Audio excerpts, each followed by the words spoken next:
Shalom Bapak Ibu, saudara-saudara yang dikasihi Tuhan.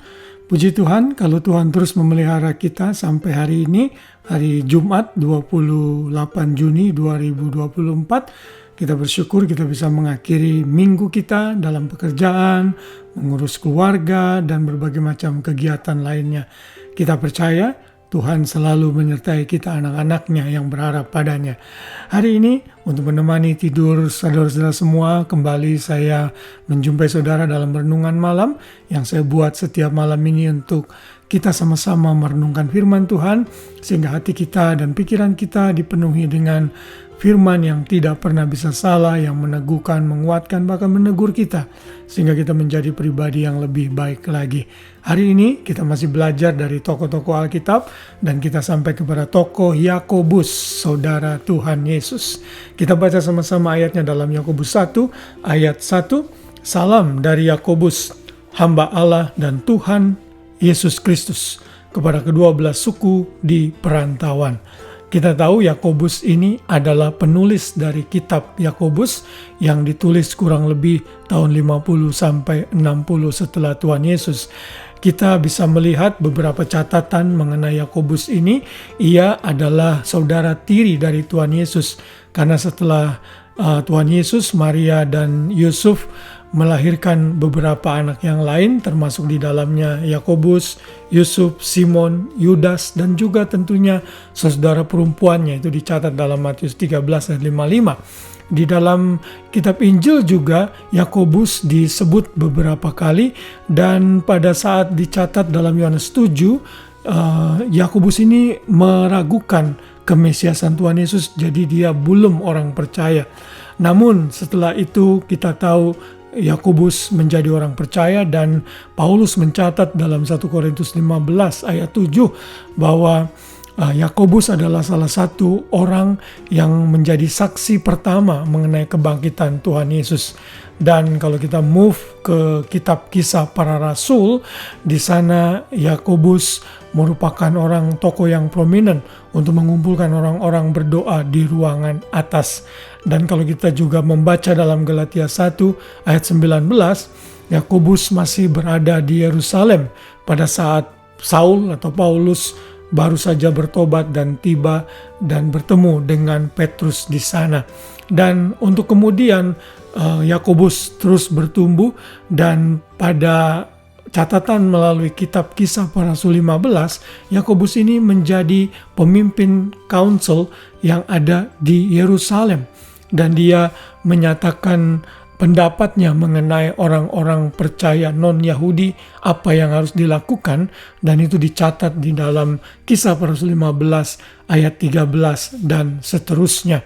Jadi Yakobus ini benar-benar tokoh yang luar biasa, dan menurut sejarah gereja, Yakobus mati secara martir pada tahun 62, walaupun tidak ada catatan mengenai bagaimana ia meninggal.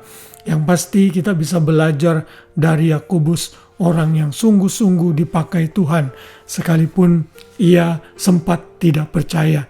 Yakobus ini adalah saudara tiri dari Tuhan Yesus yang menulis kitab Yakobus. Dan di dalam ayat yang tadi kita baca, kita bisa belajar satu hal dari Yakobus, yaitu kerendahan hati.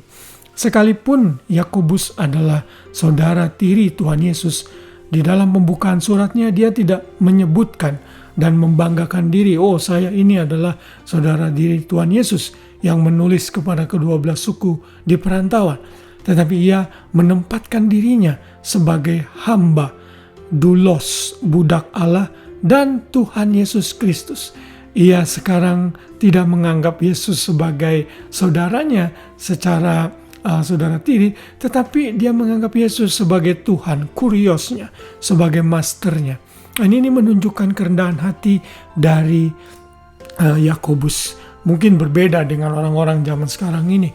Kalau kita terkenal atau mengenal orang yang memiliki jabatan yang tinggi, kita merasa bangga Dan kita selalu bilang, oh saya temannya ini loh, saya adiknya ini loh, saya kakaknya ini loh.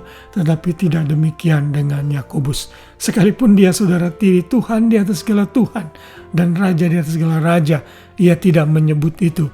Namun tetap rendah hati, bahkan menganggap dirinya sebagai hamba, sebagai Tuhan yang memelihara dan menguasai hidupnya.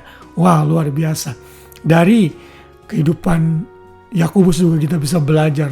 Sekalipun dia sempat ragu-ragu dan tidak percaya, Tuhan bisa memakai siapapun juga. Tuhan memakai Yakobus menjadi pemimpin yang sangat handal di dalam kekristenan saat sidang dewan yang ada di Yerusalem diadakan. Inilah sidang dewan yang pertama sebelum ada sidang-sidang dewan berikutnya pada tahun-tahun berikutnya di era bapak-bapak gereja. Tuhan kiranya mengingatkan kita dan meneguhkan kita untuk bisa meneladani tokoh Yakobus yang rendah hati.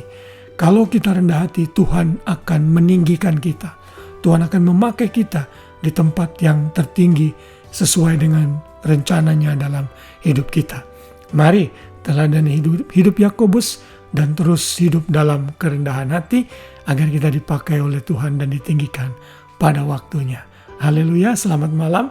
Selamat beristirahat, biar kita bisa tidur dalam naungan Tuhan yang Maha Kuasa. Dan besok pagi kita boleh bangun dengan tubuh jiwa raga yang sehat, dengan rahmat Tuhan yang baru setiap hari. Haleluya, Tuhan memberkati kita semua. Shalom.